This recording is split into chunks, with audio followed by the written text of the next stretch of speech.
वो नहीं कर सकते भाई, इंग्लिश का टीचर तो मैं नहीं हूँ।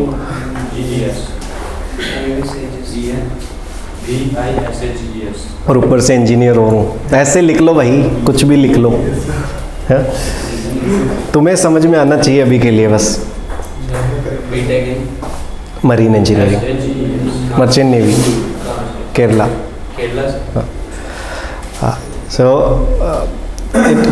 envisages, it is a policy document that envisages how and on what parameters,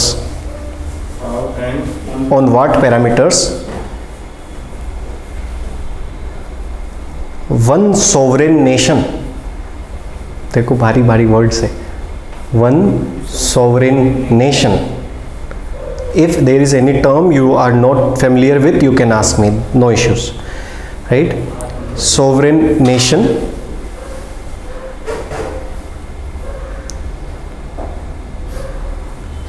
of a sovereign nation, क्या है आगे? Interact with other sovereign nations. Right, that's all. क्या है ना, कभी ये डिक्टेशन वाला कार्य किया नहीं है, हाँ? अभी Interact with other nations. interact with other sovereign nations. Communicate with them, right? Interact में सब आ जाएगा ना, communication is also a part of interaction, right? Can you interact without communication? We can interact, इसका मास्टर्स इन लिटरेचर है, right? तो ऐसे भाई देख, अगर मेरे से फॉर्मुलेट सही से ना होना तो तू खड़ा होके बता देना सबको, no issues, no egos hurt there. और सर वो जो बोल नहीं गया उसका बीए इन लिटरेचर है। बस देख लो आप, तभी उसने इन्वेस्टाजेस का साइड 2 बार काट काट के लिखा है, राइट? शायद उसे समझ में नहीं आया, मैं प्रोनाउंस सही से नहीं कर पा रहा हूँ ना। सर कैपिटल डी और Okay, fine. So that is foreign policy. Okay. Hello. That is foreign policy. Anything till now? Nothing. What is sovereign? completely independent. That is perfect. That is not also आत्म प्रभुता, that is संप्रभुता. मैंने भी English medium से पढ़ाई करी है, पर वो संप्रभुता होता है पर वो ट्रांसलेशन है. व्हाट इज संप्रभुता? That's what I am asking. Polity पढ़ ली है ना, प्रियम्बल पढ़ लिया. हाँ, independence in decisions, internal as well as external. Now external आते ही समझ में आ गया ना कि सोवरेन नेशन इसलिए मैंने लिखवाया है. नहीं तो नेशन भी लिखवा सकते थे. There are nations which are not sovereign. Can you give some examples? History से भी दे सकते हो. That are not sovereign. हाँ, there are nations but not sovereign. African countries में Australia. Canada They are sovereign ना, they have their own foreign policy. आज these all countries are sovereign when we take the decisions for their government. No ना, they themselves take decisions. Bhutan. हाँ, Bhutan is also sovereign. But in terms of international relations. Right, that is because they have this peace and friendship treaty with India, right? But that is, they have taken that conscious decision. Think of India in colonial times, right? Were we a nation then? No Sir, So Greenland. During the colonial times, when Britishers were here, were we a nation? No sir no No. There are certain sections of people who argues that India was, Britishers argued that India was never a nation and India can never be a nation, right? Secondly, there were few people, you heard about moderates. Yes History हो गई है? History हो गई है? Yes, sir. So they argued कि India is a nation in making. Remember something? And there were some people who were extremists. Heard about them? Lal Bal Pal and Aurobindo. Aurobindo Ghosh gave the theory of nationalism. It is widely popular and most popular, one of the most popular theories of Indian nationalism. He says India, nationalism is a spirit and India has always been a nation. Right? The Western conception of nation is a ethically and racially oriented nationalism, because they have defined nation as a unity in uniformity. They want, if you have single language, then you are nation. If you have single governance structure, then you are a nation. You have same skin color, then you can be nation. But India's nationalism is unity in diversity. We always were a nation. That was argued by Aurobindo, and it is widely accepted. So if India was nation that time, was India sovereign? No, sir. That's all, है ना. इसलिए sovereign nations कैसे deal करते हैं? A non-sovereign nation can never deal with some other country. External decision तो वो ले ही नहीं पाएगा. Internally हो सकता है उसको थोड़ा बहुत फ्री हैंड दे दिया जाए कि कुछ तो अपने को भी था ही ना, अपने रूलर्स वगैरह जो थे, बट एक्सटर्नल अफेयर्स तो ब्रिटिशर्स ही मैनेज कर रहे थे उनके भी, right. So that is foreign policy. What are the components of India's foreign policy? Sir, any non-sovereign countries there? Currently, we can say that there is this component. अगर हम लोग देखें, देखो, it is a sovereign ना, but it is a theological state.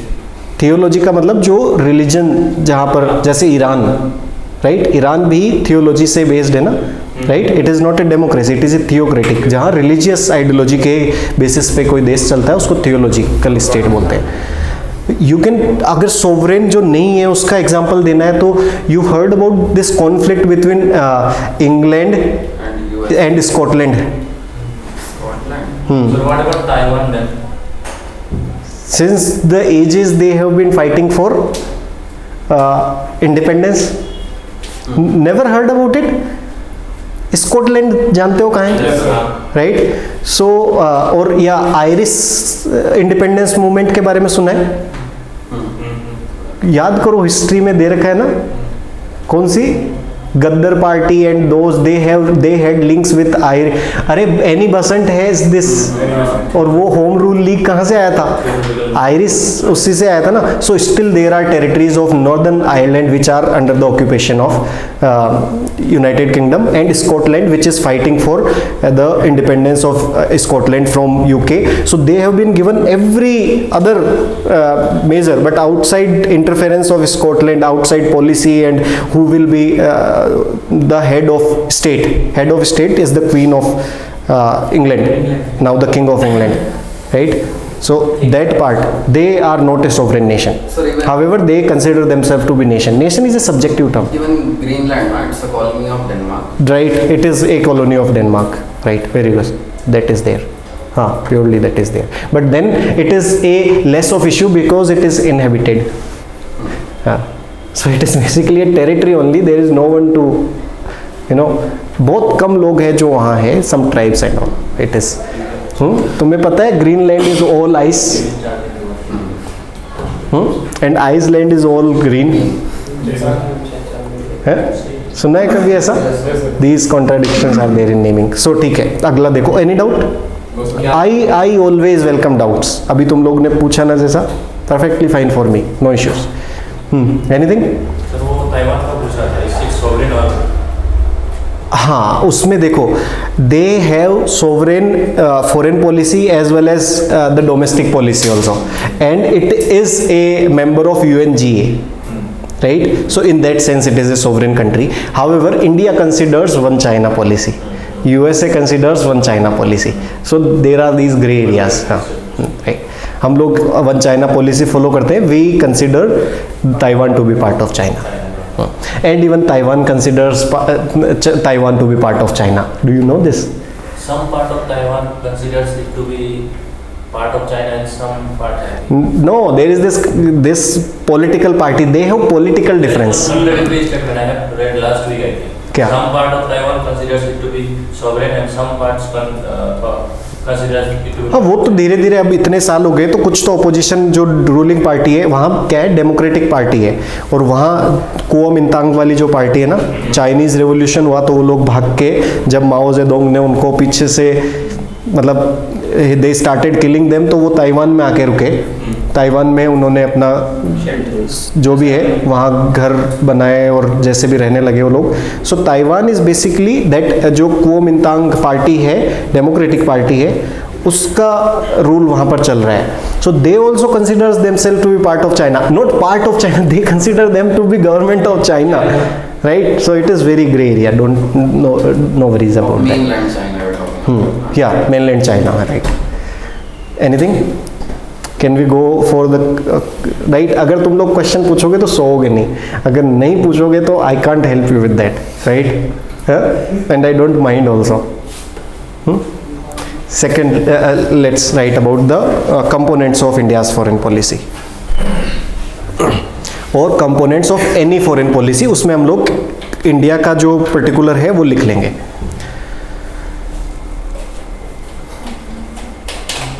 Components of India's foreign policy या foreign policy.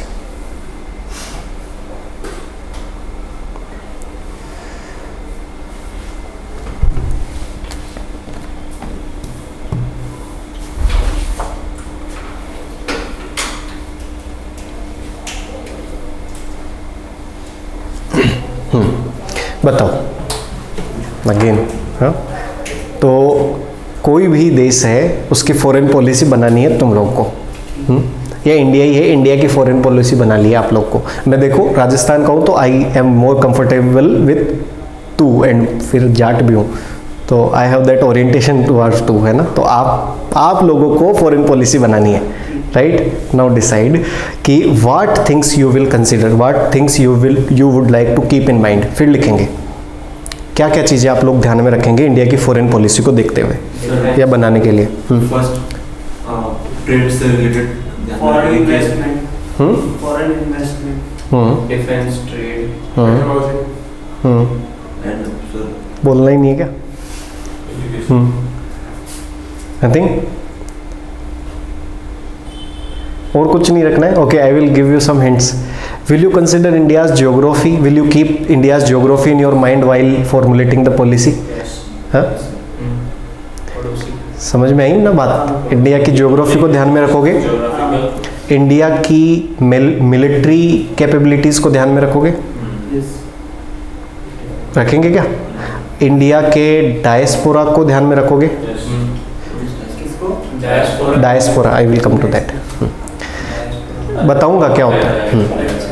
और India के economic potential को, economic size as well as potential, क्या दोनों को ध्यान में रख के अपनी फॉरेन पॉलिसी बनाओगे?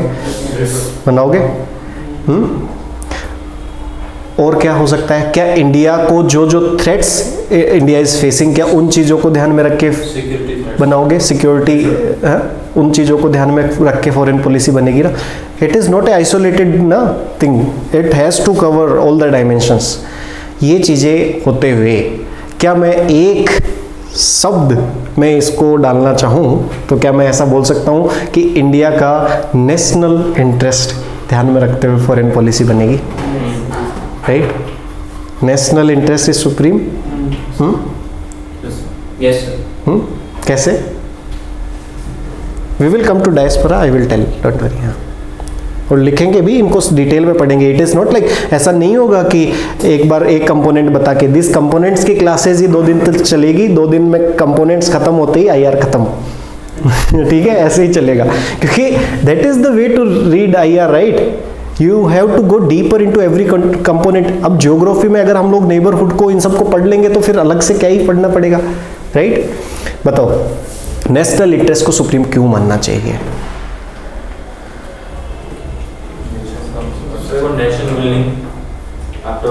What is national interest? Do we really know national interest? That is apt translation. What is? ये चीज़ों से why I am being more cautious about these things is, हम लोग को ये सब ऐसा इंटरव्यूज वगैरह में ऐसे ही होता है. When they say कि okay Pradeep, so what is this? Then I will say, sir, this is this. And then okay, that I know, आगे बताओ. So वो मैं बोल रहा हूँ, translation is good, very good. development of the nation and the persons of the citizens of the nation. Right, so that is national interest, right? देखो, national interest के क्या है, अलग अलग परसेप्शंस है लोगों के दिमाग में. कुछ लोग है जो रियलिस्ट व्यूज, कुछ लोग आइडियलिस्ट व्यू से सोचते हैं. आइडियलिस्ट व्यू का मतलब कि सारी दुनिया में सब कुछ अच्छा है. मेरे अगर कुछ ऐसी चीज़ें हैं जो हम सब के बेनिफिट के लिए हैं, राइट?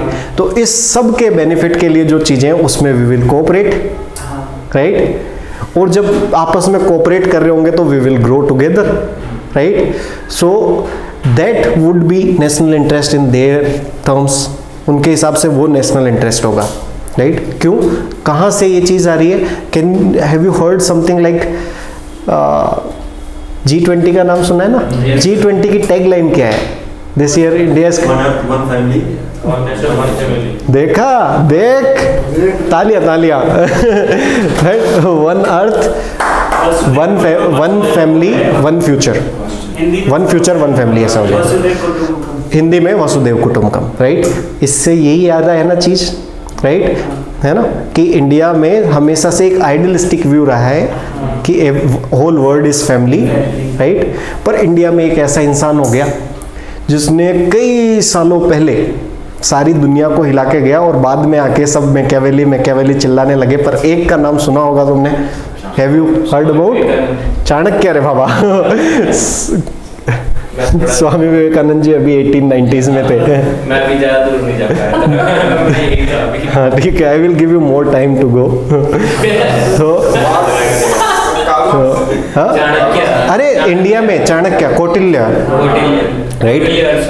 हाँ, तो कौटिल्याज बुक ऑफ अर्थशास्त्र है ना, he talks about state craft, कि state craft is nothing but a science of running the state या मैनेजिंग पावर को या स्टेट को कैसे रन करना है। इन दैट ही सेज कि state is a organic entity, right? So it grows as well as it decays. So if you won't grow, others will eat you, right? So it is better for a king to it is a Raj dharma of a king to grow, ठीक है? And for that he should always consider neighbor to be its enemy, right? तब ध्यान में आया, Japan को सब India का दोस्त बोलते हैं। We consider that India, Japan, Israel, India and Israel, right? And these are some sort of natural allies या natural friends जैसा ऐसा कुछ समझते हैं हम लोग।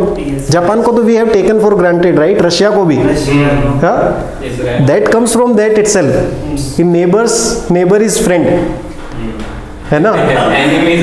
एनिमीज है फ्रेंड। अरे हंसने की बात नहीं है, उसका ये सिद्धांत है, right? In that he says अरी फॉर द दुश्मन, शत्रु, राइट? उसको अरी बोलता है, एंड मित्र फॉर द दोस्त। सो ही सेज फर्स्ट इज अरी, एक अरी पीछे, एक परी अरी आगे है, दोनों को एक, हाँ परी है एक, दोनों से एक साथ मत लड़ो, एक से एक समय के लिए दोस्ती करके दूसरे को पहले निपटाओ। हाँ, उसको निपटाने के लिए टेक द हेल्प ऑफ मित्र, जो कि उसका भी दुश्मन होगा, common enemy of both, right? तो ऐसी थ्योरीज है। तो इसमें तुम्हें क्या एक टोन समझ में आ रही है? समझ में आ रही है कि कॉमन इंटरेस्ट हो ना हो, national interest is a realist perspective where every state will go for eating others territory या others interest। आज के समय में हम लोग इंटरेस्ट बोल सकते हैं, राइट? इंडिया एंड अमेरिका अच्छे दोस्त है ना आज तो, पर कि बट क्या कैन वी लीव एवरीथिंग की, right? Eventually they will have some repercussions, right? इसलिए हम लोग मैनेज करने की कोशिश करते हैं बाकी देशों के साथ भी। सो दैट इज रियलिस्ट लॉजिक। एक तो आइडियलिस्ट हो गया, एक रियलिस्ट हो गया कि ये नेशनल इंटरेस्ट है। और कुछ लोग हैं जैसे महात्मा गांधी जी है, वो सब अल्ट्रा उसमें जा चुके हैं। उनको ये लगता है कि क्या हम सच में जानते भी है कि नेशनल इंटरेस्ट क्या है? क्या तुम्हें सच में पता भी है कि तुम्हारा यूपीएससी कर लेना तुम्हारे लाइफ में कुछ काम आएगा? हो सकता है तुम्हें यूपीएससी करने के बाद पता चले कि हिमालय जाना था। So maybe we are in wrong space and time to think that we are that is our national interest. हाँ, सुनाई दे रहा है मुझे? हाँ, वो टेबल का एक कांसेप्ट था, difference between nation and country. हाँ, right, we will come to that. So national interest हो गया, दैट इज नेशनल इंटरेस्ट। तो ब्रॉडली अब वो हम लोग लास्ट में लिख लेंगे उसको। फर्स्ट कंपोनेंट जो था इसी से चालू करें, इंडियन ज्योग्राफी से चालू करते हैं पहले, या इंडियन डायस्पोरा में बता दूं। Indian diaspora is the people who are either Indian citizens और पीपल ऑफ इंडियन ओरिजिन और the children and daughter of people of Indian origin who are residing outside India. Right, India की population तो है ही जो India में रह रहे हैं, इंडिया के वो सिटीजन्स जो इंडिया से बाहर रह रहे हैं पर बीच बीच में आते हैं, दे आर ऑल्सो डायस्पोरा। जो इंडिया से गए हैं जाके वहाँ के सिटीजन बन गए हैं, they are also part of diaspora. जो पहले जा चुके थे उनके बेटे बेटी जो है, they are also part of diaspora. So हाँ, OCI कार्ड होल्डर्स वगैरह वो सब डायस्पोरा है। Can you name some examples of Indian diaspora? हाँ, ऋषि सुनक, ठीक है। ऋषि सुनक का इंटरेस्टिंग केस है, सब क्लेम करते हैं उसको, है उनके इंडिया का तो डायरेक्ट रिलेशन भी नहीं है। इंडिया तो यूं ही कर रहा है वो। उसके पेरेंट्स वगैरह वहाँ गए नहीं, वो गए कहीं अफ्रीकन कंट्रीज में, अफ्रीकन और लैटिन अमेरिकन कंट्रीज है ना, वहाँ गए। छोड़ो, वो अपने काम का क्यों ही है। Okay, first component is geography. Sir, in the world of multilateralism, how is it possible that a country won't lose its sovereignty while interacting with other countries? Right, that is perfect mains answer, mains question. Mains में question पूछे जाते हैं, in terms of globalization we have lost our sovereignty. Right, even in very good question. तुम लोग जागो थोड़ा। Sir, what he said? What he said? He said कि in the times of, he said multilateralism, but his question is in terms of such globalized world, how is it possible for a country not to lose sovereignty? That means, is globalization affecting sovereignty? Yes, sir. Is it affecting? Yes, sir. How? To some extent, sir. Sir, LPG example. Right, then can we give the examples of large corporates and MNCs? Yes, sir. Do they affect the decision making? Yes, sir. They affect, right? And what else can be there? और क्या चीज़ें हो सकती है? Can we not talk about the culture which is coming? Just think of it. अगर हम लोग यूं ही मेरे भाइयों की लीग में शामिल ना होके वैलेंटाइंस डे मनाते जाएंगे तो क्या एक दिन सरकार को छुट्टी नहीं देनी पड़ेगी? So culture also influences decisions, right? So soft power also does that. क्या हॉलीवुड के कल्चर का इम्पैक्ट इंडिया के डिसीजन मेकिंग पे कहीं ना कहीं हो सकता है? We might allow certain apps to function. Indian government might be allowed, means forced to allow certain apps to function. इन्होंने अभी जैसे बैन किया था बीच में जो एप्स, चाइनीज एप्स वगैरह थे, there might come a time where there would be a public uproar if they ban such things, क्योंकि internationalization तो हो रहा है, right? Can something like BBC documentary affect India's public order? Yes, sir. Will it not impact India's internal decision making? There was recently this old, rich and opinionated man, dangerous man, heard the statement of Jaishankar ji, who was he? George Sero. Can such people affect India's democratic structure? Will it have implications on India's sovereignty? So this is how it has a negative impact on sovereignty. But sovereignty is a fluid concept. Fluid in the sense, अगर मुझे लग रहा है कि ये मेरे national interest में है, then only I take that decision. For example, India became part of United Nations, ठीक है? United Nations में इंडिया पार्ट हुआ तो India has become more responsible towards outer world. अब हम लोग simply we can't engage in war, we know that there will be repercussions against India in the UN general assembly. So in that way UNGA's decision या permanent court of arbitration ने कोई decision दिया that will effect India sovereignty, but that decision Indian government from time to time, if it is in the interest of India, then only we subscribe to such views. समझ में आ रही है कोई बात? क्योंकि ultimately it is the sovereign who is taking those decisions, है ना? Even though we are forced, but if it is in India's national interest, then only we take that decision. भाई अभी देखो, फ्रीडम ऑफ प्रेस है, अगर freedom of press को हम लोग कर्ब करेंगे there will be global repercussions, right, and we allow freedom of press. पर बीबीसी की डॉक्यूमेंट्री रिलीज हुई, it was Indian government, Indian state who has taken decision to ban it. Have you watched BBC documentary? Have you watched, right? हाँ, interview में मत बोलना बेटा, it is banned by Indian state. हाँ, मन करे तो भी मत बोलना। मैं क्यों बोल रहा हूँ, कल का ट्रांसक्रिप्ट खोलना, UPSC chairman has asked this question, जो बोर्ड एक्चुअल इंटरव्यू में they asked this question to the student, have you watched BBC documentary? Then he was wise enough to say no. The next question was given, why did not you watch? तो उसने बोला कि sir time नहीं मिला. And then next question is, if you are given time, will you watch it? Then No. Then also no, it is banned by Indian state. How can you watch it? You have to be very open-minded, right? But ये तो class है ना अपनी. So such things, but the decision is taken by the sovereign. So sovereignty prevails till now. पर ऐसा भी देश है जो ग्लोबलाइजेशन की वजह से जा चुके हैं. For example, see the condition in Sri Lanka, they have to give the part of their territory for 99 years on lease. Hambantota port देना पड़ा ना उनको, चाइनीज को. That is losing the sovereignty. अब उस टेरिटरी पे they lost permanent sovereignty for 99 years, मतलब temporary sovereignty for 99.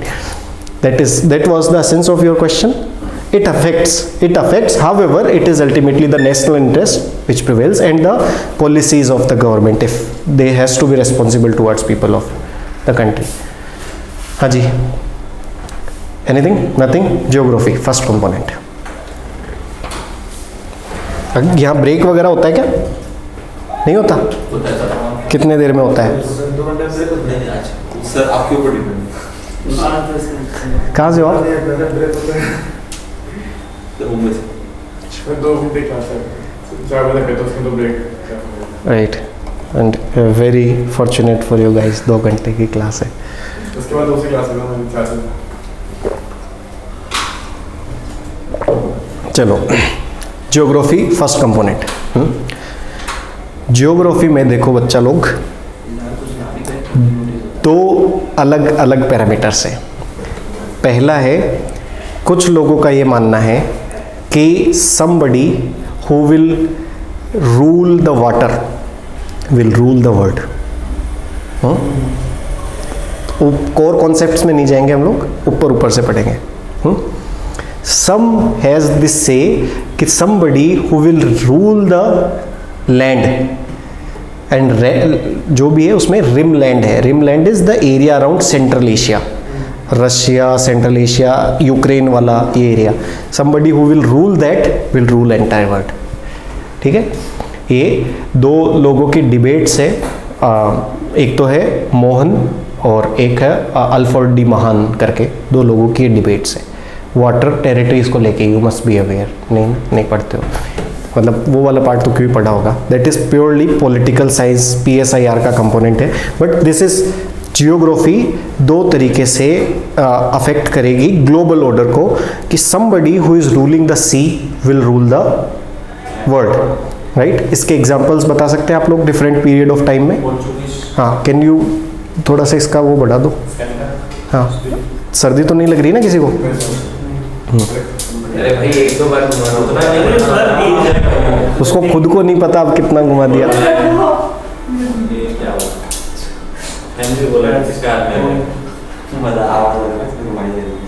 हाँ, ठीक है. तो एग्जाम्पल्स, अरे एग्जाम्पल्स हाँ, पोर्तुगीज और फिर उसके बाद उनको ओवरटेक किया उन्होंने Britishers.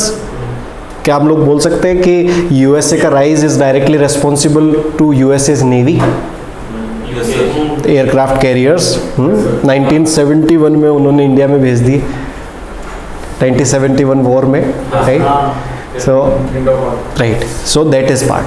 Second is, can you name some of the land powers which are mainly based out of land?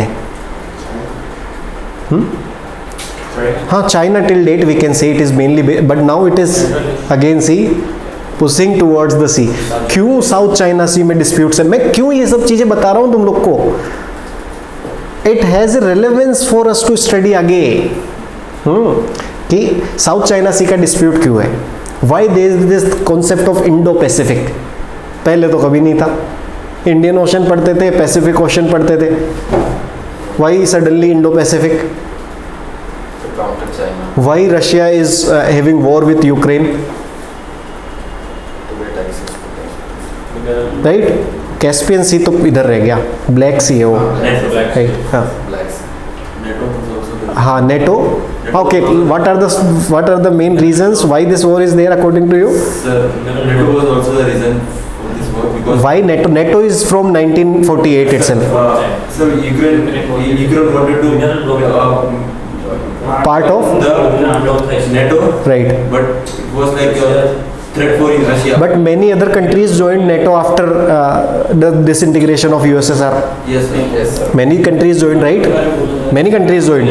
Now why only why Russia objected to only Ukraine joining it? There is Sweden and Finland joining NATO. Russia has no issues with Finland and Sweden joining NATO. They have land boundaries with Russia. Why Ukraine? Because sir, Ukraine have a good relation with USA, I think so. They all have. They are NATO में तो जो भी आएगा, they are NATO allies ना, treaty bound allies. चलो, है ना? और क्या reasons थे? That's only reason. रिजर्वॉयर है वहाँ पे, रिजर्वॉयर है सर वहाँ पे, हाँ, और Resources. एक्सेस टू ब्लैक सी तो था ही सर। हाँ, वो तो उसको मिल गया था क्रेमियन पेनिनसुला से, फिर हाँ। डालने की जरूरत नहीं थी ना, वार करने का जरूरत नहीं था। अरे थिंक मैं बताऊं कहाँ है? इट इज हियर, दिख रहा है? यूक्रेन दिख रहा है सबको? Yes sir. Here it is. तो नीचे ब्लैक सी है, ऊपर इसके बेलारूस है, बेलारूस। हाँ, बेलारूस को बेलारूस क्यों बोलते हैं? Live it, another story. तो बेलारूस जो है वो रशिया का पार्ट है। देखा देखा, मतलब उसके आगे एक और है वो छोटा, बेलारूस अलग कंट्री, रशिया का पार्ट कैसे है? हाँ, एक बेलारूस से आगे से छोटा सा पार्ट है रशिया का। हाँ, वो कुछ और नाम है, मतलब टेरिटरी ऑफ रशिया है वो। पता है मुझे भी। बेलारूस से आगे है। हाँ, तो वो यूक्रेन में NATO's aggressive expansion was the one of the reasons, क्योंकि अल्टीमेटली व्हाट इट इज, वो तो बोलते थे कि it is peaceful rise, it is peaceful expansion, if some country wants to join they can join, something like that. Russia objected कि भाई तुम Russia की तरफ से भी खड़े होके देखो ना, do you want the NATO's missiles and everything so close to your border? And NATO's principal adversary according to the mission objective of NATO is Russia. Right? See? So from their side also we have to see. So one, Russian expansion. Second is the resources there. Third is this cultural connect also. Sir but There was this separatist movement in those areas. There were separatist movements already existing backed by Russia in those areas. Why? Majority of the population in Ukraine is Russian speaking Yes, sir. and of Russian ethnicity. अब समझ में आया जब मैं पहले क्यों बोल रहा था western concept of nation, Western concept of nation. This is the theory when Putin comes out and says that Ukraine was never a nation. अरे तुम लोग अभी देखो ये चीज़ें क्लासेस चालू ही है, मैं when I'm telling you something all will have relevance and all will make sense to you, ऐसा just concentrate on those things. Nation क्या था तब तुम लोग को लग रहा होगा नेशन इंटरेस्ट समझाने के लिए क्या ही ये समझाने की जरूरत है. Western concept of nationalism, there Russia thinks that they are of Russian origin, they should be part of it. There is separatist movement already going on there and it is backed by Russia. और अब तो पूरी तरह से अंदर आ गया है, right? Okay, so And some territories of Ukraine were already captured by Russia. हाँ, And if NATO would have came in the Ukraine or Ukraine have joined the NATO, then they would have demanded for that to come back in Ukraine. That would be a possible reason. Right. So it is that security reason तो था ही. तो इसने जो बताया कि NATO वाला, that was always there. Then this safe passage to Black Sea was also reason as you mentioned, and then third was this economic resources of Ukraine. Fourth was nationalism. तुम लोग इतना आसान से क्यों नहीं समझते हो कि अभी तक यूक्रेन हारा क्यों नहीं? बैटिंग हो रही है सर। अरे हम लोग तो पूरी तरह से चाइना से लड़ने के लिए रशिया के ऊपर डिपेंड होके बैठे हैं। रशिया यूक्रेन को नहीं हरा पा रहा है, हम लोग रशिया से हथियार लेके चाइना को हरा देंगे। US is backing. हाँ, USA is banking, okay.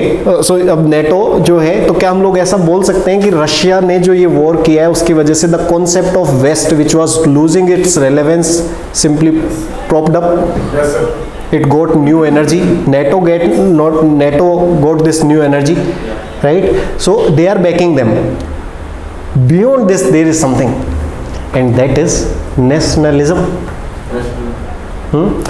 It is the nationalism of Ukrainian forces and Ukrainian people, right, who wants to show Putin that Ukraine was always a nation.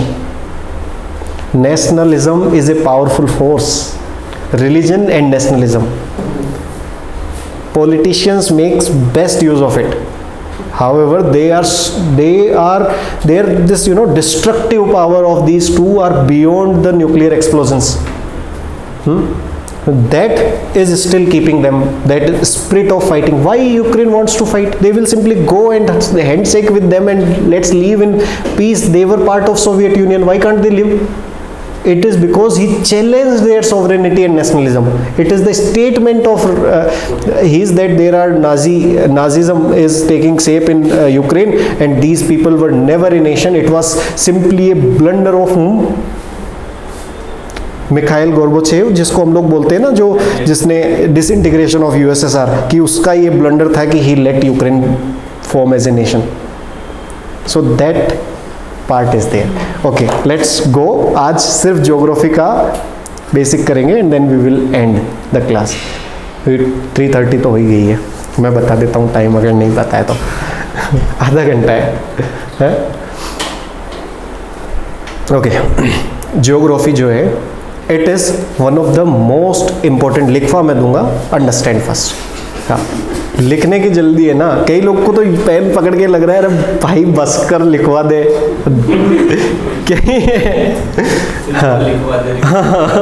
Revision करना है. This revision वाला जो है ना नाटक, वो बहुत लोगों को रहता है. पढ़ने से पहले ही रिवीजन करना होता है. तो अरे नॉट टॉकिंग, ये क्या, हाँ ठीक है. नहीं, मैं भी उसी लाइफ से होके गुजरा हूँ, मेरे साथ भी ऐसे लोग हैं, ऐसा नहीं है. हाँ, तो ज्योग्राफी की बात कर रहे हैं. Geography is one of the most important determinants. We will write certain statements to give a sense to this notion ki why geography is important. There we will write one statement